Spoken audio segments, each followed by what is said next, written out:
Hi friends, அண்ணா சீரியலில் அடுத்த எபிசோடுக்கான ப்ரோமோவில் என்ன நடக்க போகுதுன்னா, முத்துப்பாண்டி சவுந்தரபாண்டி கிட்ட நீ மாறணும்ப்பா, நீ எப்போவுமே இந்த மாதிரி தப்பு பண்ணிக்கிட்டே இருக்கக்கூடாது, நீ மாறணும், நான் சொல்கிறது உனக்கு புரியுதாப்பான்னு கேட்க, நீ அட்வைஸ் பண்ணுறதுக்கான நேரமால இது, நான் என்னெல்லாம் மாறணும்னு சவுந்தரபாண்டி கேட்க, நீ எந்த பிரச்சனைக்கும் போகக்கூடாது, யாருக்கும் எந்த தொந்தரவும் கொடுக்கக்கூடாது, இதுக்கெல்லாம் நீ சம்மதிச்சா நானே உன்னை காப்பாத்துறேன்னு முத்துப்பாண்டி சொல்கிறாரு. சரியில்ல, நான் அன்னையிலேருந்து புது சவுந்தரபாண்டியாவே இருக்கிறேன், யாருக்கும் எந்த தொந்தரவும் கொடுக்க மாட்டேன், அம்புட்டியன் உன் அம்மாவை கூட சத்தமாக பேச மாட்டேன், நான் வேணா உனக்கு சத்தியம் பண்ணி கொடுக்குறேன்னு சொல்லி முத்துப்பாண்டியுடைய கையில் அடித்து சத்தியம் பண்ணுறாரு.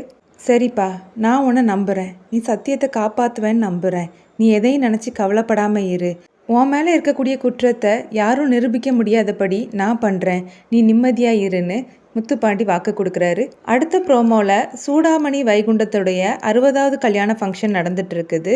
அதே நேரம் சவுந்தரபாண்டி இறந்து போன கேரளா திருடனுடைய பையன்கிட்ட உன் அப்பனை கொன்ன சூடாமணி ஜெயிலிருந்து வெளியில் வந்திருக்கிறா, அவளை கண்டந்துண்டமாக வெட்டி போடலன்னு சொல்ல அந்த ஆளும் இந்த கல்யாணத்தில் ஃபோட்டோகிராஃபராக வந்து நடிக்கிறாரு.